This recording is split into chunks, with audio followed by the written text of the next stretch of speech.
If you make it to the Roanoke Valley Horse Show, chances are you'll see Virginia Tech's equestrian team. For one team member, horses are a labor of love that extends well beyond the horse ring. WDBJ7 intern reporter Haley Shotwell tells us why. Kaylee Burke has been riding horses her whole life. As a rising junior at Virginia Tech, she continues to devote as much time to that hobby as possible, which is what has brought her here to the Roanoke Valley Horse Show. Burke is here with the Virginia Tech equestrian team to compete aboard Taz, her 1,200-pound companion. Together, they received reserve champion honors in the Shenandoah Hunters class Tuesday morning. I got my first pony when I was 5. My twin brother and I used to ride around. My mom used to show competitively, and once I got my pony, I started to do little stuff like the lead line. She used to lead me around, and after that, I did the bigger shows, and I did a couple A shows when I was younger with a couple of horses. Showing horses can get expensive, which has led to an interesting side job for Burke and her teammates who have taken up braiding the horses' manes before their big moment in the ring. It's really important. Like, they have to look nice, they have to be tight, and they have to just to look presentable, I guess is the way to look. It's just supposed to be neat, and it makes the horse just, I guess, look done up. Like, you do your hair to go out, it's the same thing with the horses. We do their mane, we do their tail. It definitely can mean the difference between first and second place sometimes. When she's not in the ring, Kaylee still stays plenty busy, as she's president of an organization called Second Change, which is just getting off the ground.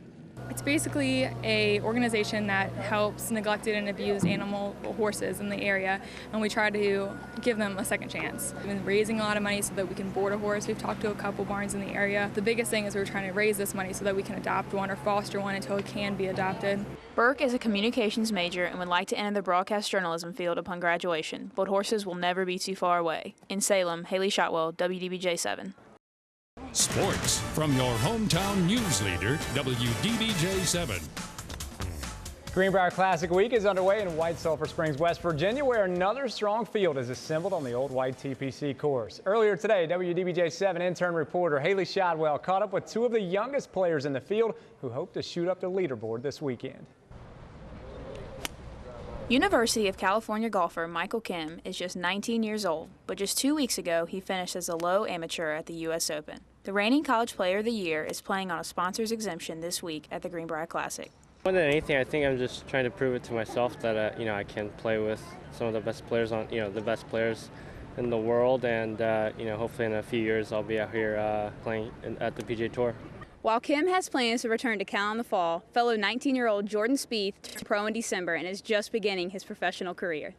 There's a lot of great young players that are coming out, and even ones that aren't out here yet that I think we'll see make a splash quickly. I think it's a lot easier because guys are getting exemptions younger, being able to play against a higher competition before they actually have to do it.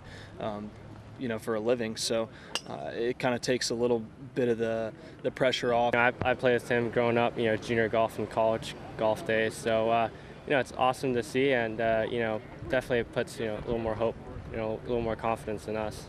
Spieth is fresh off a 6th-place finish at the AT&T National this past weekend.